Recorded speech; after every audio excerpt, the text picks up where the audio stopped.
നമസ്കാരം. 2014 ജനുവരി 15 അന്ന് ശരിക്കും രസകരമായ ചില സംഭവങ്ങൾ ഒരു സോഷ്യൽ മാധ്യമത്തിലുണ്ടായി. അന്ന് ശരിക്കും തിളങ്ങി നിൽക്കുന്ന സോഷ്യൽ മാധ്യമങ്ങളിൽ ഒന്നാണ് ട്വിറ്റർ. ട്വിറ്ററിലെ ഒരു താരമാണ് ശശി തരൂർ. ശശി തരൂരിന്റെ ട്വിറ്റർ അക്കൗണ്ടിൽ നിന്ന് അതീവ രസകരമായ ചില ട്വീറ്റുകൾ ഉണ്ടായി. ആ ട്വീറ്റുകൾ പാകിസ്ഥാൻകാരിയായ ഒരു ജേർണലിസ്റ്റുമായി കണക്ട് ചെയ്താണ് ഉണ്ടായിരിക്കുന്നത്. മെഹർ തരാർ എന്ന ആ ജേർണലിസ്റ്റിനെ കോട്ട് ചെയ്തുകൊണ്ടുള്ള ശശി തരൂരിന്റെ ആ കമന്റുകൾ, ആ ട്വീറ്റുകൾ ശ്രദ്ധിച്ച് കാണുന്ന ആളുകൾക്ക് ഒരു കാര്യം ഉറപ്പാണ്: ശശി തരൂരിന് ആ ലേഡിയോട് ഒരു പ്രണയമുണ്ട്. കാരണം ആ സന്ദേശങ്ങളൊക്കെയും പ്രണയത്തിൽ ചാലിച്ച് എഴുതിയിരിക്കുന്നതാണ്. ആ സന്ദേശങ്ങൾക്ക് മെഹർ തരാർ നൽകുന്ന മറുപടികളും പെട്ടെന്ന് പബ്ലിക്കായി. മെഹർ തരാർ ചോദിക്കുകയാണ്, ഹലോ, എല്ലാവരും അറിയുന്ന തരൂർജി ഇതാ എനിക്ക് ട്വീറ്റ് ചെയ്തിരിക്കുകയാണല്ലോ, ഹലോ തരൂർജി എന്നൊക്കെ പറഞ്ഞുള്ള അവരുടെ ആ കമന്റുകൾ പതുക്കെ മുന്നോട്ട് പോകുമ്പോൾ ഒരു പ്രണയം അവരുടെ ആ കമന്റുകളിലും ആ ട്വീറ്റുകളിലൊക്കെ നമ്മൾ കണ്ടു തുടങ്ങി. പെട്ടെന്ന് ഈ കമന്റുകൾ മറ്റ് മാധ്യമങ്ങളിൽ അതിവേഗം പ്രചരിച്ചു തുടങ്ങി. പത്രങ്ങൾ അത് എടുത്ത് കോട്ട് ചെയ്ത് വാർത്തയാക്കി. പത്രങ്ങളിൽ വാർത്ത വന്നതും സ്വാഭാവികമായിട്ടും അതിൻ്റെ റിഫ്ലക്ഷൻ TV ചാനലുകളിലും ഉണ്ടായി. TV ചാനലുകളിലും ഈ രണ്ട് കഥാപാത്രങ്ങളും അംഗങ്ങളായിട്ടുള്ള ട്വീറ്റുകളെ സംബന്ധിച്ച് വാർത്ത ഉണ്ടാവുകയാണ്. സമൂഹ മാധ്യമത്തെ പിടിച്ചു കുലുക്കിയ ട്വീറ്റുകൾ എന്നൊക്കെ പറഞ്ഞുള്ള വാർത്തകൾ.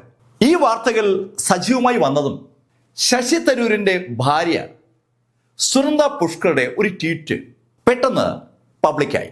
തന്റെ ഭർത്താവിനെ തട്ടിയെടുക്കാനായി പാകിസ്ഥാൻകാരിയായ ആ സ്ത്രീ ശ്രമിക്കുകയാണെന്ന് സുനന്ദ ആരോപിക്കുന്ന ഒരു ട്വീറ്റാണ് പെട്ടെന്ന് പബ്ലിക്കായത്. അതിനോടനുബന്ധിച്ച് പിന്നെയും സുനന്ദ പുഷ്കറിന്റെ വക ട്വീറ്റുകൾ വന്നു. അവരുടെ ആ ട്വീറ്റുകളിൽ കൃത്യമായിട്ടും ആ പാകിസ്ഥാൻ സ്ത്രീയോടുള്ള എതിർപ്പ് വ്യക്തമാണ്. അവരുടെ ഭർത്താവിനെ കറക്കിയെടുക്കാൻ ശ്രമിക്കുന്ന ഒരു ആളെന്ന ശൈലിയിലാണ് അവര് മെഹർ തരാറിനെ വിശേഷിപ്പിക്കുന്നത്. സുനന്ദ പുഷ്കറിന്റെ ആ ട്വീറ്റുകളിൽ ശശി തരൂരിനെ കുറിച്ചും കമന്റുകളുണ്ട്. ശശി തരൂർ ആള് സുമുഖനാണ്. തരൂരിനെ ആരെങ്കിലുമൊക്കെ പോഴ്ത്തുമ്പോൾ, പ്രത്യേകിച്ചും സുന്ദരികൾ പോഴ്ത്തുമ്പോൾ തരൂര് അതിലങ്ങ് വീണുപോകും. അത് മനസ്സിലാക്കിയ ആ പാകിസ്ഥാൻകാരി തരൂരിനെ വീഴ്ത്താൻ ശ്രമിക്കുകയാണെന്നാണ് സുനന്ദ പുഷ്കർ ആ ട്വീറ്റുകളിലൂടെ പറയുന്നത്. ഈ ട്വീറ്റുകളിലൂടെ പബ്ലിക് ആയതോടുകൂടി ശശി തരൂരിനെ 16-ാം തീയതി വൈകുന്നേരം ദില്ലിയിലെത്തിയപ്പോൾ പത്രക്കാർ പറഞ്ഞു. ശശി തരൂരും ഭാര്യ സുനന്ദയും തിരുവനന്തപുരത്ത് നിന്ന് ദില്ലിയിലെത്തിയതേ ഉള്ളൂ. ശശി തരൂരിനെ വളഞ്ഞ പത്രക്കാർ ഈ ട്വീറ്റുകളെ കുറിച്ച് ചോദിച്ചപ്പോൾ തരൂര് പത്രക്കാരോട് പറഞ്ഞത്, ഞാൻ പ്ലെയിനിൽ യാത്ര ചെയ്യുമ്പോൾ എൻ്റെ ഭാര്യ എൻ്റെ മൊബൈൽ വാങ്ങിച്ച് നോക്കുന്നത് ഞാൻ കണ്ടായിരുന്നു. എന്താണ് സംഭവിച്ചതിനെ കുറിച്ച് എനിക്ക് അറിയത്തില്ല. എനിക്ക് തോന്നുന്നത് എൻ്റെ അക്കൗണ്ട് ആരോ ഹാക്ക് ചെയ്തെന്നാണ്. പത്രക്കാരോട് ശശി തരൂർ പറഞ്ഞ വാചകം അന്ന് രാത്രി തന്നെ ഒരു ഫേസ്ബുക്ക് പോസ്റ്റായിട്ട് വന്നു. ശശി തരൂരും സുനന്ദയും സംയുക്തമായി ഒരു ഫേസ്ബുക്ക് പോസ്റ്റ് ഇട്ടതായിട്ടാണ് ആ പോസ്റ്റ് വായിക്കുന്ന ആളുകൾക്ക് തോന്നുക. അവരുടെ രണ്ടുപേരുടെയും ട്വിറ്റർ അക്കൗണ്ട് ഹാക്ക് ചെയ്ത ആരോ ആ അക്കൗണ്ടുകളിലൂടെ ട്വീറ്റ് ചെയ്തതാണ് ജനം കണ്ടതെന്നും ആ അക്കൗണ്ട് അതുകൊണ്ട് തന്നെ താൽക്കാലികമായി അവർ ഉപയോഗിക്കുന്നത് നിർത്തുന്നുവെന്നും ആ അക്കൗണ്ട് ശരിക്കും ശരിയാക്കിയതിന് ശേഷമേ ഇനി ട്വിറ്റർ ഉപയോഗിക്കുന്നൊക്കെയാണ് ശശി തരൂർ ആ ഫേസ്ബുക്ക് പോസ്റ്റിലൂടെ പറയുന്നത്. ആ പോസ്റ്റിൽ തന്നെ ശശി തരൂർ ഒരു കാര്യം കൂടി പറഞ്ഞു. അവരുടെ ആ ദാമ്പത്യ ജീവിതം ശരിക്കും സന്തുഷ്ടകരമായ ഒരു ദാമ്പത്യ ജീവിതമാണെന്നും ഞങ്ങൾ സന്തോഷത്തോടെ ജീവിക്കുന്നതൊക്കെയാണ് ശശി തരൂർ പറഞ്ഞത്. അതിന്റെ കൂട്ടത്തിൽ ശശി തരൂർ ഒരു കാര്യം കൂടി കോട്ട് ചെയ്തിട്ടുണ്ട്. അദ്ദേഹത്തിന്റെ ഭാര്യ സുനന്ദ പുഷ്കർക്ക് ഒരു അസുഖമുണ്ട്. ആ അസുഖവുമായി ബന്ധപ്പെട്ട ചില ചികിത്സകൾ നടക്കുകയാണ്. അതുകൊണ്ട് അവരുടെ സ്വകാര്യതയിൽ കയറി ഇടപെട്ട് ആരും അവർക്കൊരു ഉപദ്രവം ആകരുതെന്നുള്ള ഒരു അഭ്യർത്ഥനയാണ് ശശി തരൂർ യഥാർത്ഥത്തിൽ ആ പോസ്റ്റിലൂടെ നടത്തിയത്. ഈ പോസ്റ്റ് ഫേസ്ബുക്കിൽ വന്ന് മണിക്കൂറുകൾ കഴിഞ്ഞപ്പോൾ വീണ്ടും സുനന്ദ പുഷ്കറിന്റെ ആ ട്വിറ്റർ അക്കൗണ്ടിൽ നിന്ന് മെസ്സേജുകൾ തുരുതുരാ വന്നു തുടങ്ങി. പാകിസ്ഥാൻകാരിയായ ആ മെഹർ തരാറിനെയും ഭർത്താവായ ശശി തരൂരിനെയും കുറ്റപ്പെടുത്തുന്ന മെസ്സേജുകളാണ് തുരുതുരാ വരുന്നത്. സുനന്ദ പുഷ്കറിന്റെ ആ മെസ്സേജുകൾ അവരുടെ ട്വിറ്റർ ഹാൻഡിലൂടെ അങ്ങനെ വന്നുകൊണ്ടിരിക്കുമ്പോൾ സ്വാഭാവികമായിട്ടും അവരുടെ സുഹൃത്തുക്കൾ സുനന്ദ പുഷ്കറെ ഫോണിൽ വിളിച്ചു. സുനന്ദ പുഷ്കറെ ഫോണിൽ വിളിച്ച ഒരു പത്രലേഖികയോട് സുനന്ദ പുഷ്കർ വളരെ ഞെട്ടിക്കുന്ന ഒരു ഇൻഫർമേഷനാണ് പാസ് ചെയ്തത്. ശശി തരൂരിന്റെയും സുനന്ദ പുഷ്കറിന്റെയും ട്വിറ്റർ അക്കൗണ്ടുകൾ ആരും ഹാക്ക് ചെയ്തിട്ടില്ലെന്നും ശശി തരൂരിന്റെയും സുനന്ദ പുഷ്കറിന്റെയും ആ ട്വിറ്റർ അക്കൗണ്ടുകളിൽ ട്വീറ്റ് ചെയ്തത് സുനന്ദയാണെന്നുമാണ് സുനന്ദ ആ ലേഖികയോട് പറഞ്ഞത്. കൂടെ ഒരു കാര്യം കൂടി സുനന്ദ ആ ലേഖിയോട് പറഞ്ഞു. ശശി തരൂരിന്റെ ട്വിറ്ററിൽ കണ്ട മെഹറിന്റെ ആ ട്വീറ്റുകൾ ട്വീറ്റ് ചെയ്തതും അവരാണെന്നാണ്. ജനത്തിന് ശശി തരൂരിന്റെ സ്വഭാവത്തെക്കുറിച്ച് ഒരു ധാരണ ഉണ്ടാകണമെങ്കിൽ ഉണ്ടായിക്കോട്ടെ എന്ന് കരുതിയാണ് താൻ അതൊക്കെ ചെയ്തതെന്നാണ് അവരുടെ അഭിപ്രായം. ഈ സംഭവം പത്രത്തിൽ പ്രിന്റ് ചെയ്ത് വരുന്നത് പിറ്റേ ദിവസമാണ്. പക്ഷെ അന്ന് ജനുവരി 17 ജനുവരി 17 ദില്ലിയിൽ AICC സമ്മേളനം നടക്കുകയാണ്. തൽക്കത്തോറ ഇൻഡോർ സ്റ്റേഡിയത്തിലാണ് AICC സമ്മേളനം. അതിരാവിലെ ശശി തരൂർ AICC സമ്മേളനത്തിലേക്ക് പോയി. ശശി തരൂരും സുനന്ദ പുഷ്കറും തിരുവനന്തപുരത്ത് നിന്ന് ദില്ലിയിൽ മടങ്ങിയെത്തിയപ്പോൾ അവരുടെ വീട്ടിൽ പോയി താമസിക്കുന്നതിന് പകരം രണ്ടുപേരും കൂടി ലീല പാലസിൽ മുറിയെടുത്ത് അവിടെ താമസിക്കുകയാണ്. ശശി തരൂരിന്റെ വീട് ഗവൺമെന്റിന്റെ ഔദ്യോഗിക വസതിയാണ്. MP മാർക്ക് ദില്ലിയിൽ അലോട്ട് ചെയ്തിട്ടുള്ള വസതിയാണ്. MP മാരുടെ വസതിയിൽ എന്തെങ്കിലും കേടൊക്കെ വരുമ്പോൾ അത് നന്നാക്കുന്ന ചുമതല ഉള്ള പബ്ലിക് വർക്ക്സ് ഡിപ്പാർട്ട്മെന്റുകാര് ശശി തരൂരിന്റെ വസതിയിൽ ഡിസംബർ മാസത്തിൽ ശരിക്കും പണികൾ ചെയ്തുകൊണ്ടിരിക്കുകയാണ്. അതുകൊണ്ടാണ് ശശി തരൂർ ഇപ്രാവശ്യം വീട്ടിലേക്ക് പോവാതെ ലീല പാലസിൽ മുറിയെടുത്ത് താമസിക്കുന്നത്. അവിടെ നിന്ന് രാവിലെ തൽക്കത്തോറ സ്റ്റേഡിയത്തിലേക്ക് AICC സമ്മേളനത്തിൽ പങ്കെടുക്കാൻ പോകുമ്പോൾ ശശി തരൂർ ഒരു മെസ്സേജ് ട്വീറ്റ് ചെയ്തിട്ടുണ്ട്. ശശി തരൂരിന്റെ ഭാര്യ സുനന്ദ പുഷ്കറിന് നല്ല സുഖമില്ലെങ്കിലും AICC സമ്മേളനത്തിൽ പങ്കെടുക്കാൻ താൻ ബാധ്യസ്ഥനായതുകൊണ്ട് പോവുകയാണെന്നും പക്ഷേ ഭാര്യയെ ചികിത്സിക്കേണ്ട ആവശ്യമുള്ളത് കൊണ്ട് രാജസ്ഥാനിൽ നടക്കുന്ന പുസ്തകമേളയിൽ പങ്കെടുക്കുന്നില്ലെന്നും ആ പുസ്തകമേളയിൽ ശശി തരൂർ നടത്താമെന്ന് പറഞ്ഞിരുന്ന പ്രസംഗം ഒഴിവാക്കുകയാണെന്നൊക്കെ ആ ട്വീറ്റിൽ വ്യക്തമാക്കുകയാണ്. ഏകദേശം ഒരാഴ്ച രാജസ്ഥാനിൽ പുസ്തകമേളയോട് അടുപ്പിച്ച് ശശി തരൂർ ഉണ്ടാകുമെന്നാണ് നേരത്തെ ഷെഡ്യൂൾ ചെയ്തിരുന്നത്. ആ ഷെഡ്യൂളാണ് ഇപ്പോൾ ശശി തരൂർ ഒന്ന് മാറ്റുന്നത്. ഈ കാര്യങ്ങളൊക്കെ രാവിലെ തന്നെ ആളുകളെ ട്വിറ്ററിലൂടെ ശശി തരൂർ അറിയിക്കുകയാണ്. അതിനുശേഷമാണ് ശശി തരൂർ AICC സമ്മേളനത്തിൽ പങ്കെടുക്കാനായി പോകുന്നത്. രാത്രി 8:30 മണിക്കാണ് ശശി തരൂർ വീണ്ടും ഹോട്ടലിലേക്ക് മടങ്ങിയെത്തിയത്. ഹോട്ടൽ മടങ്ങിയെത്തിയ ശശി തരൂർ ലീല പാലസിലെ ആ 3-ാം നിലയിലെ 45-ാമത്തെ മുറിയിലേക്ക് എത്തുമ്പോൾ അവിടുത്തെ ബെഡ്റൂം അടഞ്ഞു കിടക്കുകയാണ്. ആ ബെഡ്റൂമിൽ സുനന്ദ പുഷ്കർ ഉണ്ടെന്നും അവര് നല്ല ഉറക്കത്തിലാണെന്നും ഭൃത്യന്മാർ ആ സമയത്ത് ശശി തരൂരോട് പറയുകയും ചെയ്തു. ഉറങ്ങുന്ന സുനന്ദ പുഷ്കറെ ഉണർത്തേണ്ടെന്ന് എഴുതി ശശി തരൂർ പുറത്ത് സിറ്റൗട്ടിൽ ഇരിക്കുകയാണ്. ശരിക്കും ഒരു വലിയ സ്വീറ്റ് റൂമാണ് ശശി തരൂർ എടുത്തിരിക്കുന്നത്. ഏകദേശം ഒരു 15 മിനിറ്റോളം അവിടെ ഇരുന്ന ശശി തരൂർ ബെഡ്റൂം വാതിൽ തുറന്ന് അകത്ത് കയറി സുനന്ദയെ ഒന്ന് തട്ടി വിളിച്ചു. സുനന്ദ മരുന്ന് കഴിച്ച് ഉറങ്ങുകയാണെന്ന് അറിയാവുന്ന ശശി തരൂർ തട്ടി വിളിച്ചപ്പോൾ അവർക്ക് ഒരു അനക്കവുമില്ല. എന്തോ ഒരു അസ്വാഭാവികത തോന്നിയ ശശി തരൂർ ഉടൻ തന്നെ പുറത്തുണ്ടായിരുന്ന ഭൃത്യന്മാരെ വിളിച്ചു. ജോലിക്കാര് ഓടിയെത്തി. അവരും ശശി തരൂരും കൂടി സുനന്ദ പുഷ്കറെ പരിശോധിക്കുമ്പോൾ സുനന്ദ പുഷ്കറുടെ അവസ്ഥ അത്ര നല്ലതല്ല എന്ന് തോന്നലുണ്ടായതും ഉടൻ തന്നെ ഹോട്ടൽ വിവരമറിയിച്ചു. ലീല പാലസിൽ ഡോക്ടേഴ്സ് ഉണ്ടായിരുന്നു. അവര് ഉടൻ തന്നെ ആ മുറിയിലേക്ക് വന്നു. ഡോക്ടർമാരെത്തി സുനന്ദയെ പരിശോധിച്ച നിമിഷത്ത് തന്നെ ആ ഡോക്ടർമാർക്ക് ഒരു കാര്യം ഉറപ്പായി: സുനന്ദ പുഷ്കർ മരിച്ചിരിക്കുന്നു. ആ വിവരം ഡോക്ടേഴ്സ് ശശി തരൂരിനോടും അവിടെ ഉണ്ടായിരുന്ന മറ്റാളുകളോടും പറഞ്ഞു. പെട്ടെന്ന് തന്നെ ആ ഹോട്ടലിൽ ആ വിവരങ്ങൾ പരക്കുകയാണ്. സുനന്ദ പുഷ്കർ മരിച്ചു എന്നുള്ള വിവരം കൺഫേം ആയതും ശശി തരൂരിന്റെ സെക്രട്ടറി അഭിനവ് കുമാർ പോലീസിൽ വിവരമറിയിച്ചു. വിവരമറിഞ്ഞ പോലീസ് ഹോട്ടലിലെത്തി.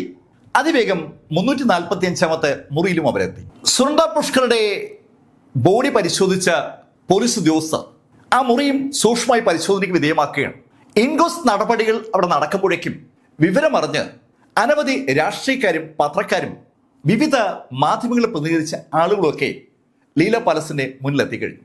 ശശി തരൂരിന്റെ ഭാര്യ സുനന്ദ പുഷ്കർ മരിച്ചു എന്നുള്ള ആ വാർത്തയ്ക്ക് പെട്ടെന്ന് ഒരു പ്രാധാന്യമുണ്ടാകാൻ 2 ദിവസം മുമ്പുള്ള ആ ട്വീറ്റുകൾ ഒരു കാരണവുമായി. ശശി തരൂരും ഭാര്യയും നല്ല രസത്തിലായിരുന്നില്ല എന്ന് സൂചിപ്പിക്കുന്ന ശൈലിയിലായിരുന്നല്ലോ ആ ട്വീറ്റുകൾ. അതുകൊണ്ട് തന്നെ എന്താണ് സംഭവിച്ചതെന്ന് അറിയാൻ മാധ്യമങ്ങൾക്ക് വല്ലാത്തൊരു ഉത്കണ്ഠയുണ്ട്. ലീല പാലസിന് മുന്നിൽ പെട്ടെന്ന് മാധ്യമങ്ങളുടെ ഒരു വലിയ കൂടനെ ഉണ്ടായി. ഒരുപാട് പോലീസ് ഉദ്യോഗസ്ഥർ സ്ഥലത്തെത്തി. ശരിക്കും ആ ഏരിയ അവര് ഒരു സെക്യൂർഡ് ഏരിയയ്ക്ക് മാറ്റുകയാണ്. ഇൻക്വസ്റ്റ് നടപടികൾ പൂർത്തീകരിച്ചു കഴിഞ്ഞതും സുനന്ദ പുഷ്കറുടെ ബോഡി ഹോസ്പിറ്റലിലേക്ക് ഷിഫ്റ്റ് ചെയ്തു. സുനന്ദ പുഷ്കറുടെ ബോഡി ഹോസ്പിറ്റലിലേക്ക് ഷിഫ്റ്റ് ചെയ്യുന്ന സമയത്ത് പോലീസിനോട് മാധ്യമങ്ങൾ എന്ത് സംഭവിച്ചു എന്ന് തിരക്കിയിരുന്നു. പോലീസ് ഉദ്യോഗസ്ഥർ ആ സമയത്ത് മാധ്യമങ്ങളോട് പറഞ്ഞത് സുനന്ദ ആത്മഹത്യ ചെയ്തതാണെന്നാണ്. ഒരുപാട് മരണങ്ങൾ കണ്ടിട്ടുള്ള പോലീസുകാർക്ക് ഒറ്റ നോട്ടത്തിൽ അങ്ങനെയാണ് തോന്നിയത്.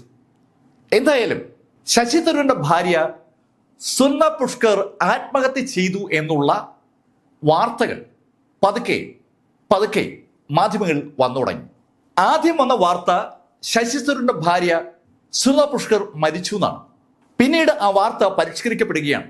സുനന്ദ പുഷ്കർ ആത്മഹത്യ ചെയ്തു എന്ന ശൈലിയിലായി വാർത്ത. ആ വാർത്ത ഫ്ലാഷായി വന്നുകൊണ്ടിരിക്കുമ്പോഴാണ് സുനന്ദ പുഷ്കറിന്റെ ബോഡി പോസ്റ്റ്മോർട്ടത്തിനായി ഹോസ്പിറ്റലിലേക്ക് ഷിഫ്റ്റ് ചെയ്യുന്നത്. ഈ സമയം മുതൽ അന്വേഷണ ഉദ്യോഗസ്ഥർ ആ ലീല പാലസിൽ സമഗ്രമായ പരിശോധന ആരംഭിച്ചു.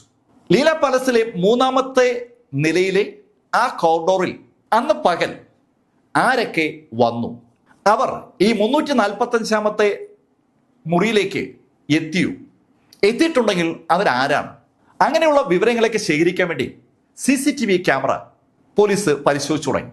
അതുപോലെ സന്ദർശക രജിസ്റ്റർ, അതുപോലെ ശശി തരൂരും സുനന്ദയും താമസിച്ചിരുന്ന ആ മുറിയിലെ ഓരോ സാധനങ്ങളും പോലീസ് പരിശോധിച്ച് കസ്റ്റഡി എടുക്കുകയാണ്. സുനന്ദ മരിച്ചു കിടന്ന കിടക്കയിൽ വിരിച്ചിരുന്ന ഷീറ്റ് വരെ പോലീസ് കസ്റ്റഡിയിലാക്കി. ആ മുറിയിൽ നിന്ന് കിട്ടാവുന്ന എല്ലാ വിവരങ്ങളും പോലീസ് ശേഖരിച്ചുകൊണ്ടിരിക്കുകയാണ്. സകലരും അറിയുന്ന 2 വ്യക്തിത്വങ്ങളാണ് ശശി തരൂരും അതുപോലെ സുനന്ദ പുഷ്കറും. സുനന്ദ പുഷ്കർ മരിച്ചു എന്നുള്ള വാർത്ത പത്രങ്ങളിൽ റിപ്പോർട്ട് ചെയ്തപ്പോൾ സ്വാഭാവികമായിട്ടും ആരാണ് സുനന്ദ പുഷ്കർ എന്നുള്ള അന്വേഷണം പത്രങ്ങളും മാധ്യമങ്ങളൊക്കെ നടത്തുകയാണ്. സുനന്ദ പുഷ്കറിന്റെ ജന്മസ്ഥലം ജമ്മു കാശ്മീരാണ്. ജമ്മു കാശ്മീരിലെ കാശ്മീർ മേഖലയിലെ സോപ്പാർ എന്ന സ്ഥലത്ത് ഒരു ആർമി ഉദ്യോഗസ്ഥന്റെ മകളായിട്ടാണ് സുനന്ദ ജനിക്കുന്നത്. സുനന്ദയുടെ വീട്ടുകാർ താമസിക്കുന്ന സ്ഥലം ശ്രീനഗറിൽ നിന്ന് ഏകദേശം ഒരു 80-88 കിലോമീറ്റർ മാറിയിട്ടാണ്. ആ മേഖല ശരിക്കും ശാന്തമായിരുന്ന ഒരു മേഖലയാണ്. അവിടെ വലിയൊരു ആപ്പിൾ തോട്ടവും കൂറ്റൻ ബംഗ്ലാവും ഒക്കെ സുനന്ദയുടെ വീട്ടുകാർക്കുണ്ട്. സുനന്ദയ്ക്ക് 2 സഹോദരന്മാരും ഉണ്ട്.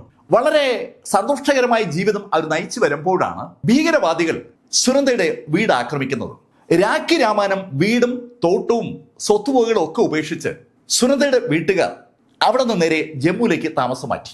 കാശ്മീരി പണ്ഡിറ്റായ സുനന്ദയും അവരുടെ കുടുംബവും അവിടെ നിന്ന് അങ്ങനെ പലായനം ചെയ്തതുപോലെ ഒരുപാട് പണ്ഡിറ്റ് കുടുംബങ്ങൾ ആ കാലഘട്ടത്തിൽ അവിടുന്ന് ഒളിച്ചോടാൻ നിർബന്ധിതരായി. ഭീകരവാദികൾ കാശ്മീരി പണ്ഡിറ്റുകളെ ഉന്മൂലനം ചെയ്യാൻ വേണ്ടി ലക്ഷ്യമിട്ട് അവരുടെ വീടുകൾ ആക്രമിക്കുന്നതാണ്. ആ പണ്ഡിറ്റുകൾ അവിടുന്ന് പലായനം ചെയ്യുമ്പോൾ ആ സ്വത്തുക്കളും പ്രദേശവും ഒക്കെ ഏതാണ്ട് ഭീകരന്മാരുടെ കൈപ്പിടിയിലാണ്. ജമ്മുവിലേക്ക് താമസം മാറ്റിയ സുനന്ദ അവിടെ ശ്രീനഗർ യൂണിവേഴ്സിറ്റി പഠിക്കുമ്പോഴാണ് ഒരു ചെറുപ്പക്കാരനുമായി പരിചയത്തിലാകുന്നത്. ആർമി ഉദ്യോഗസ്ഥനായ പിതാവിന്റെ അഭിപ്രായത്തിന് വില കൊടുക്കാതെയാണ് സുനന്ദ ദാസ് ഈ റെയ്നെ വിവാഹം കഴിക്കുന്നത്. റെയ്നയുമായിട്ടുള്ള സുനന്ദയുടെ വിവാഹം ശരിക്കും നല്ല രീതിയിലല്ല മുന്നോട്ട് പോയത്. അവരുടെ ദാമ്പത്യം അധികം അങ്ങോട്ട് മുന്നോട്ട് പോയില്ല. റെയ്നയിൽ നിന്ന് വിവാഹമോചിതയായ സുനന്ദ ശ്രീനഗറിൽ നിന്ന് നേരെ പോയത് ദുബായിലേക്കാണ്. അവള് അവിടെ താമസിക്കുന്ന സമയത്ത് മലയാളിയായ ഒരാളുമായി പരിചയത്തിലായി. ഒരു സുജിത് മേനോൻ. സുജിത് മേനോൻ അത്യാവശ്യം ഈവന്റ് മാനേജ്മെന്റ് ഒക്കെ സംഘടിപ്പിക്കുന്ന കക്ഷിയാണ്. സുജിത് മേനോനും സുനന്ദയ്ക്കുമായി ഒരു കുഞ്ഞു പിറന്നു, ഒരു ആൺകുട്ടി. ശിവ് എന്ന് പേരിട്ട ആ കൊച്ചു പയ്യൻ അവർക്കൊപ്പം വളർന്നു വരുമ്പോഴാണ് സൗത്ത് ഇന്ത്യൻ ഫിലിം സ്റ്റാർസിനെ വെച്ചുകൊണ്ട് ഒരു ഈവന്റ് സംഘടിപ്പിക്കാൻ സുനന്ദയുടെ ഭർത്താവ് ശ്രമിച്ചത്.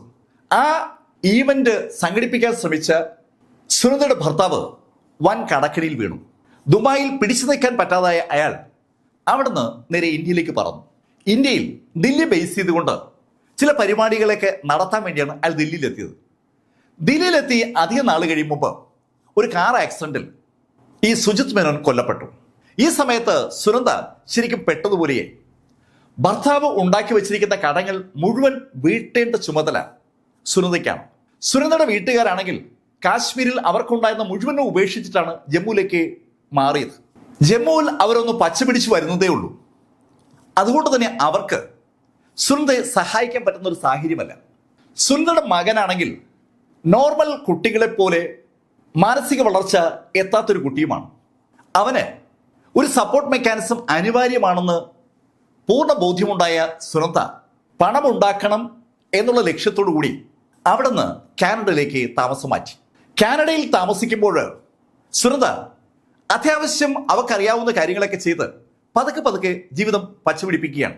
ഈ സമയത്ത് അവളുടെ അച്ഛൻ റിട്ടയറായി ജമ്മുവിൽ സെറ്റിലായിരിക്കുകയാണ്. അച്ഛനും അമ്മയൊക്കെ പ്രായമായി വരികയാണ്. അവരെ സപ്പോർട്ട് ചെയ്യേണ്ട ചുമതലയും സുനന്ദയ്ക്കുണ്ട്. സുനന്ദയുടെ ജീവിതം പൂർണ്ണമായും മകനെ കേന്ദ്രീകരിച്ചാണ്. മകന് മെച്ചപ്പെട്ട വിദ്യാഭ്യാസം കൊടുക്കാനും മെച്ചപ്പെട്ട ഹെൽത്ത് സപ്പോർട്ട് ലഭിക്കാൻ വേണ്ടിയാണ് കാനഡയിലേക്ക് സുനന്ദ മകനെ കൊണ്ട് പോകുന്നത്. സുനന്ദ കാനഡയിൽ അത്യാവശ്യം ജീവിച്ചു പോകാനുള്ള സെറ്റപ്പൊക്കെ ഉണ്ടാക്കിയെടുക്കുന്ന ആ സമയത്താണ് 2011 സെപ്റ്റംബറിൽ വേൾഡ് ട്രേഡ് സെന്റർ തകർന്ന ആ സംഭവം ഉണ്ടായത്. സ്വാഭാവികമായിട്ടും കാനഡയിലുള്ള അവളുടെ ബിസിനസ്സിനെ ആ തകർച്ച ശരിക്കും പ്രതികൂലമായി ബാധിച്ചു. കാനഡയിൽ പിടിച്ചു നിൽക്കാൻ പറ്റില്ല എന്ന സാഹചര്യം വന്നതും സുനന്ദ മകനുമായി അവൾക്ക് പരിചയമുള്ള ദുബായിലേക്ക് മടങ്ങി വന്നു. അവിടെ കുറച്ചു വർഷം ദുബായിൽ ഉണ്ടായിരുന്നതാണ്. ദുബായിലേക്ക് മടങ്ങി വന്ന അവൾ അവളുടെ പഴയ പരിചയക്കാരെയൊക്കെ കണ്ട് അവൾക്ക് ഒരു ജോലി സംഘടിപ്പിക്കാനുള്ള ശ്രമം ആരംഭിച്ചു. അധികം അലഞ്ഞു നടക്കും മുമ്പ് തന്നെ ദുബായിൽ മാർക്കറ്റിംഗ് മേഖലയിൽ സുനന്ദയ്ക്ക് ഒരു ജോലി കിട്ടി. ദുബായിൽ ആ സമയത്ത് സുനന്ദയുടെ താമസം കരാമ മേഖലയിലാണ്. ഇന്നത്തെ കരാമയല്ല അന്നത്തെ കരാമ. ശരിക്കും ഒരു റിമോട്ട് പ്ലേസ് ആണ്. ആ സമയത്ത് നമ്മൾ ഇന്ന് ഈ കാണുന്ന ശൈലിയുള്ള അമ്പരചുംബികളായ ബിൽഡിങ്ങുകളൊന്നും ദുബായിലില്ല. പക്ഷെ ദുബായിയുടെ ഭരണാധികാരി അമ്പരചുംബികളായ ബിൽഡിങ്ങുകൾ നിർമ്മിക്കാൻ താത്വികമായി തീരുമാനിച്ചിരിക്കുന്ന സമയമാണ്. ബിൽഡിങ്ങുകളും മറ്റ് സിസ്റ്റവും ഉണ്ടായാൽ ഓട്ടോമാറ്റിക്കായിട്ട് ലോകത്തിന്റെ വിവിധ ഭാഗങ്ങളിൽ നിന്ന് ആളുകൾ അവിടേക്ക് ഒഴുകി വരുമെന്നുള്ള ഒരു വിലയിരുത്തലിന്റെ അടിസ്ഥാനത്തിൽ അദ്ദേഹം ശരിക്കും വലിയ പാലങ്ങളും വലിയ റോഡുകളും ബിൽഡിങ്ങുകളും നിർമ്മിക്കുന്ന പ്രക്രിയയിലേക്ക് കടന്നു. ഈ സമയത്ത് മാർക്കറ്റിംഗ് മേഖലയിൽ നിൽക്കുന്ന സുനന്ദ പതുക്കെ പതുക്കെ ആളുകളുമായി ഒരു അടുപ്പമുണ്ടാക്കുകയും ബന്ധങ്ങൾ ഉണ്ടാക്കുകയും ചെയ്യുകയാണ്. ദുബായിൽ അന്നും ഇന്നും ഒരു കാര്യമാണ് ശ്രദ്ധിക്കുന്നത്: വലിപ്പം. വലിയ റിങ് ധരിച്ച പെൺകുട്ടികളെ ആളുകൾ ശ്രദ്ധിക്കും. വില കൂടിയ നെക്ലസ് ധരിച്ച സ്ത്രീകളെ ആളുകൾ ശ്രദ്ധിക്കും. വില കൂടിയ കാറിൽ വരുന്നിറങ്ങുന്ന സ്ത്രീകളെയും പുരുഷന്മാരെയും ആളുകൾ ശ്രദ്ധിക്കും. വലിയ വീടുള്ള ആളുകളെ ആളുകൾ ശ്രദ്ധിക്കും. വലിയ പണക്കാരെ ആളുകൾ ശ്രദ്ധിക്കും. വലിയ ഹോട്ടൽ താമസിക്കുന്ന ആളുകളെ ആളുകൾ ശ്രദ്ധിക്കും. വലിപ്പത്തിനോട് വല്ലാത്തൊരു അടുപ്പം സൂക്ഷിക്കുന്ന ആളുകളാണ് ദുബായ്ക്കാർ. അങ്ങനെ ഒരു വലിപ്പവും പറയാൻ ഇല്ലാത്ത ഒരു കക്ഷിയാണ് ഈ സുനന്ദ. സുനന്ദ പക്ഷേ ഒരു കാര്യം ഇതിനിടയിൽ ചെയ്തിരുന്നു. സുനന്ദ ദാസ് എന്ന പേര് അവളുടെ അച്ഛൻ്റെ പേരുമായി കണക്ട് ചെയ്താൽ വന്നിരിക്കുന്നത്. അവളുടെ അച്ഛൻ്റെ പേര് തുടങ്ങുന്നത് പോഷ്കർ എന്നാണ്. അവൾ ആ പോഷ്കർ എന്ന പേരിനെ ഒന്ന് പരിഷ്കരിച്ച് പുഷ്കറാക്കി. അവളുടെ പേരിനെയും പരിഷ്കരിച്ചു, സുനന്ദ പുഷ്കറാക്കി. കാനഡയിൽ നിന്ന് ദുബായിൽ എത്തിയ സമയത്താണ് ഈ പരിഷ്കാരമൊക്കെ നടക്കുന്നത്. നേരത്തെ ആളുകൾക്ക് പരിചയമുള്ള സുനന്ദ ദാസ് മാറി ഇപ്പോൾ സുനന്ദ പുഷ്കർ ആയിരിക്കുകയാണ്. സുനന്ദ പുഷ്കർ എലൈറ്റ് കാറ്റഗറിക്കകത്തേക്ക് കടന്നു കയറാൻ കഴിവിന്റെ പരമാവധി ശ്രമിക്കുകയാണ്. പക്ഷേ ഞാൻ നേരത്തെ സൂചിപ്പിച്ച പോലെ അവിടുത്തെ എലൈറ്റ് കാറ്റഗറിക്കകത്ത് കടക്കണമെങ്കിൽ വലിപ്പം ഒരു നിർണായക ഘടകമാണ്. ഒരു മാർക്കറ്റിംഗ് മാനേജർ മാത്രമായ സുനന്ദ പുഷ്കർക്ക് അങ്ങനെ കടക്കാൻ പറ്റാത്ത ഒരു സാഹചര്യമാണ്. പക്ഷെ സുനന്ദ ചെല്ലുന്നിടത്തൊക്കെ വളരെ സജീവമായി ഇടപെടുന്ന ആളാണ്. ഒരാളെ കണ്ടു കഴിഞ്ഞാൽ, അയാളുമായി പരിചയം ഉണ്ടാക്കി കഴിഞ്ഞാൽ അടുത്ത തവണ അയാളെ കാണുമ്പോൾ സുനന്ദ അയാളെ കാണുന്ന നിമിഷത്തിൽ അയാളെങ്ങനെ ആലിംഗനം ചെയ്യും. വളരെ കൂളായി സംസാരിക്കുന്ന, വളരെ ഊഷ്മളമായി സംസാരിക്കുന്ന സുനന്ദ ആ ശൈലി കൊണ്ട് പലരുടെയും ശ്രദ്ധ പിടിച്ചു പറ്റുന്നുണ്ട്. അങ്ങനെ ഇരിക്കുമ്പോഴാണ് സണ്ണി വർക്കിംഗ് ഗ്രൂപ്പ് ഒരു ഫംഗ്ഷൻ സംഘടിപ്പിക്കുന്നത്. ആ ഫംഗ്ഷനിൽ വെച്ച് സുനന്ദ സുമുഖനായ ഒരു വ്യക്തിയെ പരിചയപ്പെട്ടു. അത് സംഭവിക്കുന്നത് 2009 ആ വ്യക്തി നേരത്തെ ഐക്യരാഷ്ട്രസഭയിൽ ഉയർന്ന ഉദ്യോഗം വഹിച്ചിരുന്ന ആളാണ്. അദ്ദേഹം ആ ഔദ്യോഗിക ജീവിതം അവസാനിപ്പിച്ചിട്ട് തിരുവനന്തപുരം ലോകസഭാ മണ്ഡലത്തിൽ മത്സരിച്ച് വിജയിച്ച് MP ആയി ഇപ്പോൾ മന്ത്രിയായിരിക്കുകയാണ്. അതാണ് ശശി തരൂർ. വിദേശകാര്യ സഹമന്ത്രിയായ സുമുഖനായ എഴുത്തുകാരനായ ലോകമറിയുന്ന ശശി തരൂർ സുനന്ദയെ പരിചയപ്പെട്ടതും ആ പരിചയം പതുക്കെ അങ്ങ് തീവ്രമായി. രണ്ടുപേരെയും പിന്നെ ഒന്നിച്ച പലപ്പോഴും ആളുകൾ കാണുക. ദുബായിലായാലും നാട്ടിലായാലും ശശി തരൂരിനൊപ്പം സുന്ദരിയായ സുനന്ദയെ കണ്ടു തുടങ്ങുമ്പോൾ നേരത്തെ 2 തവണ വിവാഹം കഴിച്ചിട്ടുള്ള ശശി തരൂരിനോട് പത്രക്കാർ ചോദിക്കുകയും ചെയ്തു, ഇത് ആരാണ്? ശശി തരൂർ അതിന് മറുപടി പറയാതെ ചിരിക്കുകയാണ് പദം. സുനന്ദയെ പരിചയപ്പെടുന്ന സമയത്ത് കാനഡക്കാരിയായ ഒരു ലേഡിയാണ് ശശി തരൂരിന്റെ ഭാര്യ. അവരുമായിട്ടുള്ള ബന്ധം ഏതാണ്ട് ശിഥിലമായി നിൽക്കുന്ന സമയത്താണ് ശശി തരൂർ സുനന്ദ പുഷ്കറെ പരിചയപ്പെടുന്നത്. സുനന്ദ പുഷ്കറും ശശി തരൂരും കൂടി ചടങ്ങുകളിലൊക്കെ പങ്കെടുക്കുമ്പോൾ ആളുകൾ ശശി തരൂരിൽ നിന്ന് ശ്രദ്ധ സുനന്ദ പുഷ്കറിലേക്ക് മാറ്റും. അതിന്റെ കാരണം സുനന്ദ പുഷ്കറുടെ ഊഷ്മളമായ ഇടപെടലാണ്. ഇതുവരെ താഴെത്തട്ടിലുള്ള ആളുകളോട് മാത്രം ഇടപഴകി പരിചയമുള്ള സുനന്ദ കിട്ടിയ അവസരം ഉപയോഗിക്കുകയാണ്. അവൾ ആ എലൈറ്റ് കാറ്റഗറിയുടെ ഇടയിലേക്ക് അങ്ങ് ഇടിച്ചു കയറുകയാണ്. ഈ സമയത്താണ് പുതിയ IPL ഫ്രാഞ്ചൈസി കൊടുക്കാൻ ലളിത് മോഡി തീരുമാനിക്കുന്നതും ആ IPL ഫ്രാഞ്ചൈസിയിൽ ഒരെണ്ണം കേരളത്തിന് ലഭിക്കുന്നതും. കേരളത്തിൽ കൊച്ചി ആസ്ഥാനമാക്കിക്കൊണ്ട് IPL ഫ്രാഞ്ചൈസി വന്നപ്പോൾ ആ IPL ഫ്രാഞ്ചൈസിയിൽ സുനന്ദ പുഷ്കറിന് ഷെയർ ഉണ്ടെന്നുള്ള വാർത്ത പെട്ടെന്ന് പബ്ലിക്കായി. ആ IPL ഫ്രാഞ്ചൈസിയിൽ ഷെയർ എടുത്തിരിക്കുന്ന ആളുകളുടെ ഷെയർ മൂല്യം സ്വാഭാവികമായിട്ടും ഇന്ത്യൻ ക്രിക്കറ്റ് കൺട്രോൾ ബോർഡിന് അറിയിക്കേണ്ടതുണ്ട്. അങ്ങനെ അറിയിച്ചപ്പോൾ അതിൽ 72 കോടി രൂപ മുടക്കിയിരിക്കുന്നത് സുനന്ദ പുഷ്കർ ആണെന്നാണ് വാർത്ത. വെറും ഒരു മാർക്കറ്റിംഗ് മാനേജർ മാത്രമായ സുനന്ദ പുഷ്കർക്ക് അത്രയും രൂപ മുടക്കാനുള്ള കപ്പാസിറ്റി ഇല്ല എന്നുള്ള കാര്യം പകൽ പോലെ വ്യക്തമാണ്. പിന്നെ ആ പണം അവരെങ്ങനെ മുടക്കി? ആ ചോദ്യം സ്വാഭാവികമായി പത്രക്കാർ ഉന്നയിച്ചപ്പോൾ അതിന് ലഭിച്ച മറുപടി ആ ഓഹരിക്ക് വേണ്ടി അവർ പണം മുടക്കിയിട്ടില്ല എന്നുള്ളതാണ്. ആ ഓഹരി അവർക്ക് വിയർപ്പ് ഓഹരി എന്ന രീതിയിൽ ഈ IPL ഫ്രാഞ്ചൈസി എടുത്ത ഉടമകൾ നൽകിയതാണ്. നമുക്ക് ഒരു കമ്പനിയിൽ വിയർപ്പ് ഓഹരി ലഭിക്കുന്നത് ഒരു കണ്ടീഷന്റെ അടിസ്ഥാനത്തിലാണ്. നമുക്ക് മുടക്കാൻ പണമില്ല, പക്ഷേ നമുക്ക് മുടക്കാൻ നമ്മുടെ സ്കിൽ സെറ്റ്, നമ്മുടെ ബന്ധങ്ങൾ ഒക്കെ ഉണ്ടെങ്കിൽ ആ കാരണത്തിന്റെ അടിസ്ഥാനത്തിൽ നമുക്ക് ഷെയർ കിട്ടും. പലപ്പോഴും അങ്ങനെയൊക്കെ സംഭവിക്കാറുണ്ട്. IPL പോലുള്ള ഒരു സംഭവത്തിൽ സുനന്ദ പുഷ്കർക്ക് ശരിക്കും ഒരു തരത്തിലുള്ള ഇൻവോൾവ്മെന്റും നടത്താനുള്ള കപ്പാസിറ്റി ആ സമയത്ത് ഉള്ളതല്ല.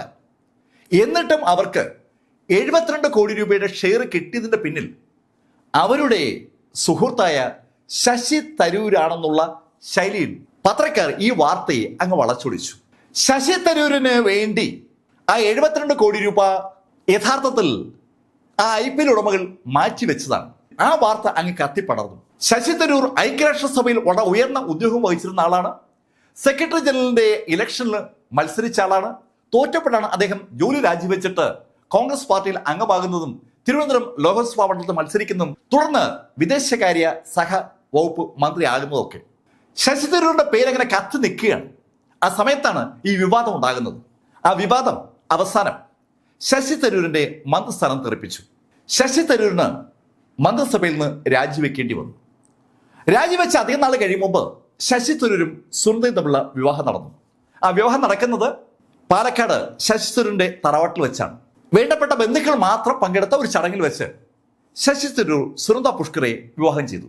അത് സംഭവിക്കുന്നത് 2010 ഓഗസ്റ്റിലാണ്. ആ നിമിഷം മുതൽ ദില്ലിയിലെ പ്രധാന സദസ്സുകളിലൊക്കെ ശശി തരൂരിനെ സുനന്ദ പുഷ്കറെയും ഒന്നിച്ച് ആളുകൾ കണ്ടു തുടങ്ങിയാണ്. ശശി തരൂർ ഈ സമയത്ത് സമൂഹത്തിലെ എലൈറ്റ് കാറ്റഗറിയുടെ പാർട്ടായ ഒരാളാണ്. സുനന്ദ പുഷ്കർ ആണെങ്കിൽ താഴ്ന്ന മുകളിലേക്ക് കടന്നു വരുന്ന ആളുമാണ്. ആ സുനന്ദ ശശി തരൂരിനൊപ്പം ആ പാർട്ടിയിലേക്ക് പങ്കെടുക്കുമ്പോൾ ആ പാർട്ടിയിലെ ബാക്കി ആളുകളൊക്കെ കൗതുകത്തോടെയാണ് സുനന്ദയെ ആദ്യം ഒന്ന് നോക്കി കണ്ടത്. കാരണം ആ പാർട്ടിയിൽ പങ്കെടുക്കുന്ന പലരും ഡൂൺ സ്കൂൾ പ്രോഡക്റ്റുകളോ വലിയ അരിസ്റ്റോക്രാറ്റിക് കുടുംബങ്ങളിലെ ആളുകളോ സൈന്യത്തിലെ ഏറ്റവും തലപ്പത്തിക്കുന്ന ആളുകളോ ജഡ്ജിമാരോ മന്ത്രിമാരോ അവരുമായി കണക്ട് ചെയ്ത ആളുകളൊക്കെയാണ്. ആ സദസ്സിനകത്തേക്ക് കടന്നു കയറിയ സുനന്ദ പുഷ്കർ ശരിക്കും ദില്ലിയിലെ എലൈറ്റ് കാറ്റഗറികളെ ഒന്ന് പിടിച്ചു കുലുക്കിയെന്ന് പറയാം. ഈ സദസ്സിനകത്തിലുള്ള ആളുകളൊക്കെ ഒരു പ്രത്യേക ശൈലിയിൽ അഭിനയിക്കുന്ന ആളുകളാണ്. ശരിക്കും അഭിനേതാക്കളായ ആ ആളുകളുടെ ഇടയിലേക്കാണ് വളരെ വളരെ നോർമലായ സുനന്ദ പുഷ്കർ കടന്നു വരുന്നത്. അവർക്ക് അറിഞ്ഞുകൂടാത്തത് അഭിനയമാണ്. സുനന്ദ പുഷ്കർ ആ സദസ്സിൽ ഏതൊരാളോടും വളരെ അടുപ്പത്തോടാണ് സംസാരിക്കുന്നത്. അത് അരിസ്റ്റോക്രാറ്റിക് കുടുംബങ്ങളിലെ സന്തതികളാവാം, നിയമമേഖലയിൽ നിൽക്കുന്ന ആളുകളാവാം, രാഷ്ട്രീയത്തിലെ ഉന്നതരാകാം, ബിസിനസ് ടൈക്കൂണുകളാവാം, ആരുമാകാം. ഏത് സെലിബ്രിറ്റി ആയാലും സുനന്ദ പുഷ്കർ ഒരുപോലെയാണ് അവരോട് ഇടപെടുക. അവരെ കാണുന്നു, പരിചയപ്പെടുന്നു, അടുത്ത പ്രാവശ്യം കാണുമ്പോൾ അവരെ ആലിംഗനം ചെയ്യുന്നു, ഊഷ്മളമായി സംസാരിക്കുന്നു. പെട്ടെന്ന് തന്നെ ആ ആൾക്കൂട്ടത്തിന് സുനന്ദ ഒരു ഹരമായി മാറി. ശരിക്കും നമ്മളിൽ ഒരാളാണ് എന്നൊരു ഫീല് സുനന്ദ ആളുകൾ സൃഷ്ടിക്കുകയാണ്. ശശി തരൂരിന് ലഭിക്കുന്നതിനേക്കാൾ പ്രാധാന്യം ഈ ഗെറ്റ് ടുഗദറുകളിൽ, ഇത്തരം മീറ്റിങ്ങുകളിൽ സുനന്ദ പുഷ്കർക്ക് ലഭിക്കുന്ന അനവധി ഇൻസിഡന്റുകൾ ഉണ്ടായി. ഇതെങ്ങനെ നടന്നു പോവുകയാണ്. ഈ ഇൻസിഡന്റുകളുടെ എണ്ണം ഇങ്ങനെ കൂടിക്കൂടി വന്നപ്പോൾ പതുക്കെ പതുക്കെ ശശി തരൂരും സുനിത പുഷ്കറും തമ്മിലുള്ള അടുപ്പം കുറഞ്ഞു എന്നൊരു അടക്കം പറച്ചിൽ പതുക്കെ പതുക്കെ പുറത്തു വരികയാണ്. പലപ്പോഴും ശശി തരൂർ പാർട്ടികൾ അവസാനിക്കും മുമ്പ് ഒറ്റയ്ക്ക് പുറത്തു പോകുന്നത് പലരും കാണാറുണ്ട്. സുനിത ആ സമയത്തും പാർട്ടിയിൽ അടിപൊളിയായിട്ട് പങ്കെടുത്തുകൊണ്ടിരിക്കുകയായിരിക്കും. സുനിത പുഷ്കറെ മാത്രം പാർട്ടിയിലാക്കിയിട്ട് പോകുന്ന ഒരു ശൈലിയിലേക്ക് ശശി തരൂർ വന്നപ്പോൾ പലരും ശശി തരൂരോട് കാര്യം തിരക്കുണ്ട്. അവിടെ ആ പുസ്തകത്തിന് പ്രകാശനമുണ്ട്, അവിടെ ആ ചടങ്ങുണ്ട്, അതുകൊണ്ട് ഞാൻ പോകുന്നു എന്നുള്ള ശൈലിയിൽ ശശി തരൂർ തിരിച്ചുകൊണ്ട് മറുപടി പറയുകയും ചെയ്യും. പക്ഷേ ഒന്നിച്ചു വരികയും ഒന്നിച്ചു പോവുകയും ചേരുന്ന ആ ജോഡി ഒന്നിച്ചു വന്നാലും ഒന്നിച്ച് മടങ്ങാത്ത കാഴ്ചകൾ പതുക്കെ പതുക്കെ കൂടിക്കൂടി വരികയാണ്. ഈ സമയത്താണ് തിരുവനന്തപുരത്ത് എയർപോർട്ടിൽ ഒരു വിഷയം ഉണ്ടായത്. ശശി തരൂരിനെ യാത്ര അയക്കാനായി എത്തിയ പ്രവർത്തകർ സുനിത പുഷ്കറുടെ പുറത്തു തൊട്ടപ്പോൾ സുനിത കൈ ഉയർത്തൊരറ്റിയാടി. അത് ചാനൽ ക്യാമറകൾ അങ്ങനെ തന്നെ ഒപ്പിയെടുത്തു. അതൊരു വലിയ വിവാദമായി മാറി. ആൾക്കൂട്ടം പലപ്പോഴും സെലിബ്രിറ്റികളോട് അടുപ്പം കാണിക്കുന്നത് പല ശൈലിയിലാണ്. സെലിബ്രിറ്റികളായ സ്ത്രീകളെ കൈവയ്ക്കാൻ താല്പര്യം കാണിക്കുന്ന പുരുഷന്മാർ എല്ലാ ഭാഗത്തുമുണ്ട്. ആ കൂട്ടത്തിൽ ചിലരൊക്കെ പാർട്ടിക്കാരുമായിരിക്കാം. അങ്ങനെ ഒരു സംഭവം ഉണ്ടായപ്പോൾ സുനിത പുഷ്കർക്ക് അനുകൂലമായി അനവധി ആളുകൾ കമന്റ് ചെയ്തു. ഈ സംഭവത്തിന് ശേഷം ദില്ലിയിൽ മടങ്ങിയെത്തിയ ശശി തരൂരും സുനിത പുഷ്കറും പിന്നീട് ഒന്നിച്ച് പങ്കെടുക്കുന്ന ചടങ്ങുകളിൽ അകൽച്ച കൂടിക്കൂടി വരുന്നതായി പലർക്കും തോന്നി തുടങ്ങിയിരുന്നു. ഈ സംഭവം അങ്ങനെ മുന്നോട്ട് പോകുമ്പോഴാണ് ഈ പാകിസ്ഥാൻ വനിതയുമായി ബന്ധപ്പെട്ട ആ ട്വീറ്റുകൾ ഉണ്ടാവുന്നത്. അതിൻ്റെ ചുവട് പിടിച്ചുകൊണ്ടാണ് സുനിതയുടെ മരണം ഉണ്ടായിരിക്കുന്നത്. ഈ കഥകളൊക്കെയാണ് പത്രങ്ങളും ചാനലുകളൊക്കെ പബ്ലിഷ് ചെയ്തത്. സുനിത പുഷ്കറുടെ ജീവചരിത്രം വളരെ വിശദമായി പത്രങ്ങളിൽ ഇങ്ങനെ അച്ചടിച്ചു വന്നപ്പോൾ ഇത് വായിക്കുന്ന ആളുകൾക്കും വല്ലാത്തൊരു അതിശയം. സുനിത പുഷ്കറുടെ മരണം സ്വാഭാവികമായി സംഭവിച്ചതാണോ? അതാണ് എല്ലാവരും അന്വേഷിക്കുന്ന ചോദ്യം. പക്ഷെ പോലീസ് തുടക്കത്തിൽ സൂചിപ്പിക്കുന്നത് സുനിതയുടെ മരണം ആത്മഹത്യയാകാൻ സാധ്യതയുണ്ടെന്നാണ്. എന്തായാലും അസ്വാഭാവികമായ മരണമായതുകൊണ്ടാണ് പോസ്റ്റ്മോർട്ടത്തിന് ആ ബോഡി വിട്ടുകൊടുത്തിരിക്കുന്നത്. പോസ്റ്റ്മോർട്ടം റിപ്പോർട്ട് പുറത്തു വന്നപ്പോൾ സുനിതയുടെ ശരീരത്തിൽ 15 തരത്തിൽ ക്ഷതമോ മുറിവുകളോ റിപ്പോർട്ട് ചെയ്യുകയാണ്. അതിൽ 12ാമത്തെ മുറിവെന്ന് പറയുന്നത് ഒരു സൂചി കൊണ്ടുള്ള കുത്താണ്. മറ്റൊരു മുറിവ് പല്ല് കൊണ്ടുള്ള കടിയാണ്. അല്ലാതെയും ചില ക്ഷതങ്ങളൊക്കെ ഉണ്ട്. പക്ഷേ ഈ ക്ഷതങ്ങളൊന്നും തന്നെ മരണകാരണവുമല്ല. അക്കാര്യം പോസ്റ്റ്മോർട്ടം റിപ്പോർട്ടിൽ വ്യക്തമാക്കുന്നുണ്ട്. മരണകാരണമല്ലാത്ത ശൈലിയിൽ ഒത്തിരി മുറിവുകൾ സുനിത പുഷ്കറുടെ പുറത്തുണ്ട്. ആ മുറിവുകൾ എങ്ങനെ സുനിതയുടെ പുറത്തുണ്ടായി? സ്വാഭാവികമായിട്ടും പത്രക്കാർ പോസ്റ്റ്മോർട്ടം റിപ്പോർട്ടിനെ കുറിച്ച് അറിഞ്ഞപ്പോൾ ആ ചോദ്യങ്ങൾ ഉന്നയിച്ചു തുടങ്ങി. ശശി തരൂർ ലോക്സഭാ ഇലക്ഷനിൽ മത്സരിക്കുന്ന സമയമാണ്. രാജ്യമെമ്പാടും BJP തരംഗമുണ്ട്. ശശി തരൂർ ശരിക്കും ഒരു ടൈറ്റ് ഫൈറ്റിൽ പെട്ടിരിക്കുകയാണ്. ഈ സമയത്ത് ശശി തരൂരിന് എതിരെയുള്ള വാർത്തകൾക്ക് വല്ലാത്തൊരു വാർത്താ പ്രാധാന്യമുണ്ട്. ശശി തരൂർ കോർണർ ചെയ്യപ്പെടുകയാണ്. പതുക്കെ പതുക്കെ ശശി തരൂരിനെ കോൺഗ്രസ് ചെയ്യുന്ന ആളുകൾ സുനിത പുഷ്കറുടെ മരണത്തെ പല ശൈലിയിലും അവതരിപ്പിച്ചു തുടങ്ങി. സുനിത പുഷ്കർ ആത്മഹത്യ ചെയ്തതാണെങ്കിൽ ആ ആത്മഹത്യക്ക് കാരണം അവരുടെ ഭർത്താവായ ശശി തരൂരാണ്. അതാണ് ആരോപണങ്ങളിൽ ഒന്ന്. ഈ ആരോപണം അങ്ങനെ കൊടുമ്പിരി കൊള്ളുമ്പോഴേക്കും ഇലക്ഷൻ കഴിഞ്ഞു. ശശി തരൂർ വീണ്ടും MP ആയി. പക്ഷേ ദില്ലിയിൽ ഭരണമാറ്റം ഉണ്ടായി. നരേന്ദ്രമോദി പ്രധാനമന്ത്രിയായി അധികം നാൾ കഴിയുമ്പോൾ ശശി തരൂർ സുനന്ദ കേസ് ആകെ മാറി മറിഞ്ഞു. സുനന്ദ ആത്മഹത്യ ചെയ്തതാണെന്നുള്ള പോലീസിന്റെ നിഗമനം തെറ്റാണ് എന്ന് പറഞ്ഞുകൊണ്ട് all India institute of medical സയൻസിലെ ഒരു ഡോക്ടർ സുധീർ ഗുപ്ത മുന്നോട്ട് വന്നു.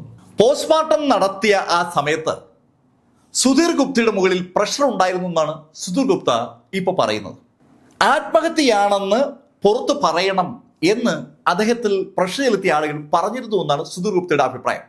ഭരണം മാറിയപ്പോൾ ആളുകൾ പെട്ടെന്ന് അഭിപ്രായങ്ങൾ മാറ്റി പറഞ്ഞു തുടങ്ങി. നേരത്തെ പറഞ്ഞിരുന്ന അഭിപ്രായമാണോ സത്യം, അതോ പുതുതായി പറയുന്ന അഭിപ്രായമാണോ സത്യം എന്ന് ആർക്കും അറിയാത്തൊരു കാലഘട്ടം. ശശി തരൂർ സുനിത പുഷ്കറുടെ മരണത്തിന് കാരണക്കാരനായി എന്ന ശൈലിയിലായി പത്രങ്ങളുടെയും അതുപോലെ അന്വേഷണ ഏജൻസികളുടെയും ഏതാണ്ട് നിഗമനങ്ങളൊക്കെയും. ഒരു അന്വേഷണ സംഘം തന്നെ ഈ കേസ് അന്വേഷിക്കാനായി ഗവൺമെന്റ് കോൺസ്റ്റിറ്റ്യൂട്ട് ചെയ്തു. ആ അന്വേഷണ സംഘം പോസ്റ്റ്മോർട്ടം റിപ്പോർട്ട് സസൂക്ഷ്മം പരിശോധിക്കുകയാണ്.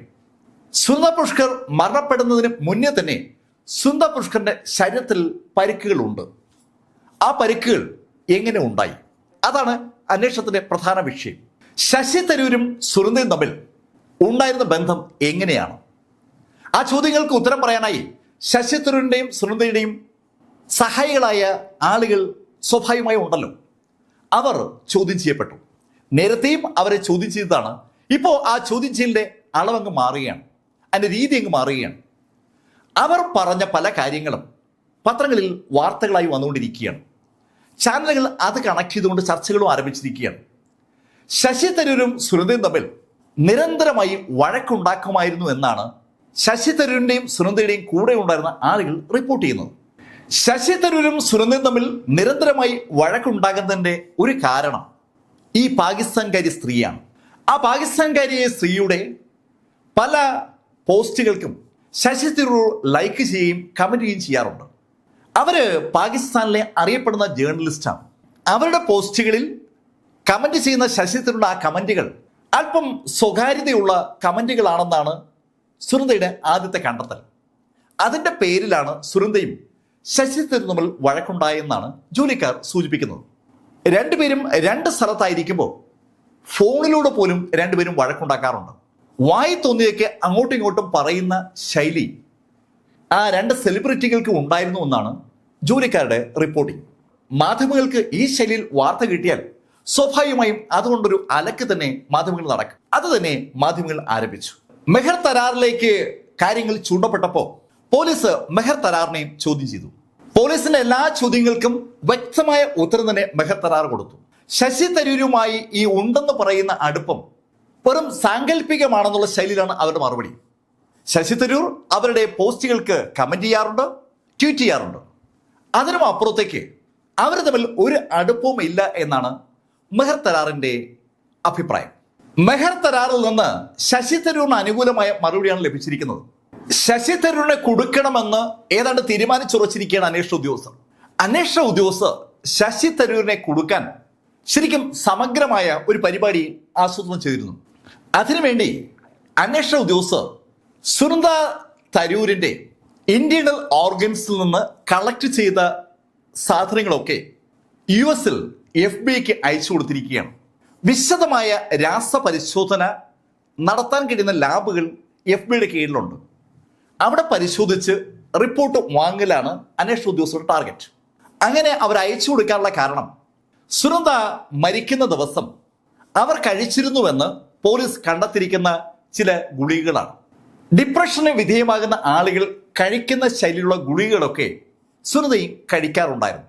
അങ്ങനെയുള്ള ഗുളിക കഴിച്ചതിൻ്റെ ഒഴിഞ്ഞ സ്ട്രിപ്പുകൾ മുറിയിൽ നിന്ന് അന്വേഷണ ഉദ്യോഗസ്ഥർ കണ്ടെത്തിയിരുന്നു.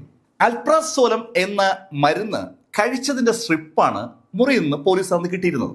27 എണ്ണം കഴിച്ചതിന്റെ ഒരു സ്ട്രിപ്പ്. ആ മരുന്ന് അമിതമായി കഴിച്ചാൽ മരണം സംഭവിക്കാൻ സാധ്യതയുണ്ടെന്ന് ഒരു നിഗമനം ഇതിനിടയിൽ ആ മരുന്നിനെക്കുറിച്ച് ഗവേഷണം നടത്തുന്ന ആളുകളുടെ കുറിപ്പുകളായി സമൂഹ മാധ്യമങ്ങളിൽ വന്നു തുടങ്ങിയിട്ടുണ്ട്. അതേ അഭിപ്രായം തന്നെയാണ് വിദഗ്ധരും പങ്കുവയ്ക്കുന്നത്. ആ മരുന്ന് കൊടുത്ത് സുനന്ദയെ കൊന്നതായിരിക്കാം എന്നുള്ള ഒരു നിഗമനം നേരത്തെ തന്നെ പലരും പങ്കുവച്ചിരുന്നു. അതുകൊണ്ടുകൂടിയാണ് FBI-ക്ക് സുനന്ദയുടെ ആന്തരിക അവയവങ്ങൾ അന്വേഷണ ഉദ്യോഗസ്ഥന്മാർ അയച്ചു കൊടുക്കുന്നത്. കരളിന്റെ ഭാഗം, പ്ലീഹ, കിഡ്നി തുടങ്ങിയ അനവധി സാധനങ്ങൾ അയച്ചു കൊടുത്തിരിക്കുന്നത്. FBI ഇന്ത്യൻ സർക്കാർ ആവശ്യപ്പെട്ട അനുസരിച്ച് അവരുടെ വിദഗ്ധ ലാബിൽ പരിശോധിച്ച് അതിന്റെ റിപ്പോർട്ട് റെഡിയാക്കി തിരിച്ച് അയച്ചു. ആ റിപ്പോർട്ട് ഇവിടെ അന്വേഷണ ഉദ്യോഗസ്ഥർ പ്രതീക്ഷിച്ച ശൈലിയിൽ ആയിരുന്നില്ല. ആ റിപ്പോർട്ടിൽ വിഷവസ്തുക്കളൊന്നും ഉള്ളിൽ ചെന്നിട്ട് ഉണ്ടായ മരണമല്ല സുനന്ദയ്ക്ക് സംഭവിച്ചിരിക്കുന്നതെന്ന് FBI അസന്നിഗ്ധമായി വ്യക്തമാക്കുകയാണ്. അന്വേഷണ ഉദ്യോഗസ്ഥർക്ക് ഉള്ള വ്യക്തമായ സംശയം വിഷം സുനന്ദയുടെ ഉള്ളിലേക്ക് എങ്ങനെയോ കൊടുത്തു എന്നാണ്. വായിലൂടെയോ അല്ലെങ്കിൽ ഇഞ്ചക്ട് ചെയ്തോ ഉള്ളിലേക്ക് വിഷം വന്നിട്ടുണ്ട്. ആ വിഷം കാരണം സുനന്ദ മരിച്ചു എന്നാണ് അന്വേഷണ ഉദ്യോഗസ്ഥർ സർക്കാർ മാറിയതിനു ശേഷം തുടർച്ചയായി പറയുന്നത്. സുനന്ദയുടെ കയ്യിൽ ഒരു ഇഞ്ചക്ഷൻ എടുത്തതിന്റെ ഒരു സൂചനയുണ്ട്. ആ ഇഞ്ചക്ഷൻ വഴി വിഷം ഉള്ളിലേക്ക് കടത്തിയതാണെന്നാണ് അന്വേഷണ ഉദ്യോഗസ്ഥർ ഇപ്പൊ കണ്ടുപിടിച്ചിരിക്കുന്നത്, അല്ലെങ്കിൽ കരുതുന്നത്. അതിനുള്ള തെളിവ് ലഭിക്കാൻ വേണ്ടിയാണ് FBI യഥാർത്ഥത്തിൽ ആ ആന്തരിക അവയവങ്ങളുടെ സാമ്പിളുകൾ അയച്ചു കൊടുത്തത്. പക്ഷേ FBI റിപ്പോർട്ട് അന്വേഷണ ഉദ്യോഗസ്ഥർ വിചാരിച്ച ശൈലിയിലല്ല പുറത്തു വന്നത്. സ്വാഭാവികമായിട്ടും ശശി തരൂരിനെതിരെ കോടതിയിൽ അവർ നൽകിയ കേസ് നിലനിൽക്കാത്ത ഒരു സാഹചര്യം ഉണ്ടായി. ഇതിനിടയിൽ അടുത്ത ഇലക്ഷൻ ഡേറ്റും പ്രഖ്യാപിച്ചു. ശശി തരൂർ 2014 തിരുവനന്തപുരത്ത് മത്സരിക്കുമ്പോൾ സുനിത മരിച്ചിട്ട് അധികം മാസങ്ങളായിരുന്നില്ല. 2019 ശശി തരൂർ തിരുവനന്തപുരത്ത് ഇലക്ഷൻ മത്സരിക്കുമ്പോൾ ശശി തരൂരിന്റെ പേരിൽ കൊലക്കുറ്റം ചാർജ് ചെയ്തിരിക്കുകയാണ്. സുനന്ദയെ ശശി തരൂർ കൊന്നതാണെന്ന ശൈലിയിലാണ് കേസ് ഫയൽ ചെയ്തിരിക്കുന്നത്. ആ കേസ് ഫയൽ ചെയ്തിരിക്കുമ്പോഴാണ് ശശി തരൂർ ഇലക്ഷൻ മത്സരിക്കുന്നത്. ഈ സമയത്താണ് FBI റിപ്പോർട്ട് വരുന്നത്. തിരുവനന്തപുരത്ത് ശശി തരൂരിനെ BJP ഇലക്ഷനിൽ പരാജയപ്പെടുത്തും എന്ന ശൈലിയിലുള്ള ഒരു ട്രെൻഡ് തന്നെ ഉണ്ട്. ശശി തരൂർ തിരുവനന്തപുരത്ത് തോറ്റുപോകുമെന്ന ശൈലിയിൽ മാധ്യമങ്ങളും പ്രചാരണം ഏറ്റുപിടിച്ചിട്ടുണ്ട്. പക്ഷേ ആ സമയത്ത് ഇലക്ഷനിൽ ശശി തരൂർ അക്ഷരാർത്ഥത്തിൽ ഞെട്ടിക്കുകയായിരുന്നു. വൻ ഭൂരിപക്ഷത്തോടെ ശശി തരൂർ ഇലക്ഷൻ വിജയിച്ചു. ശശി തരൂരിന് വേണ്ടി അന്ന് CPM വൻതോതിൽ വോട്ട് മറിച്ചു എന്നൊക്കെയുള്ള കഥകൾ പിന്നീട് പുറത്തു വന്നിരുന്നു. CPMന്റെ കേഡർ വോട്ടുകൾ ഒന്നടങ്കം ശശി തരൂരിന് മറിക്കുകയായിരുന്നു എന്നാണ് ആരോപണം.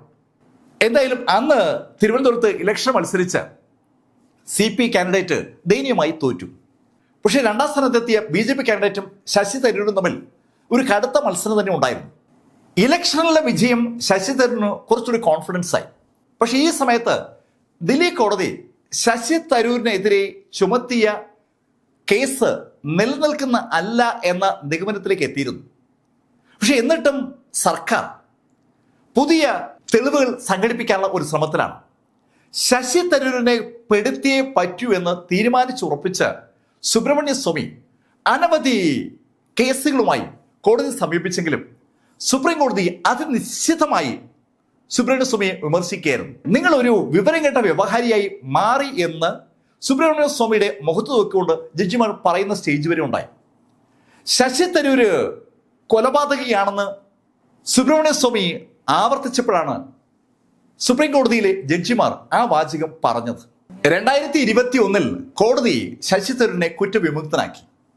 പക്ഷെ അപ്പോഴും പോലീസ് പറയുന്നത് ശശി തരൂര് യഥാർത്ഥത്തിൽ കുറ്റക്കാരനാണെന്നാണ്. അതിന് അവർ ഉപോത്പലകമായിട്ട് എടുക്കുന്നത് ഒരു കഥയാണ്.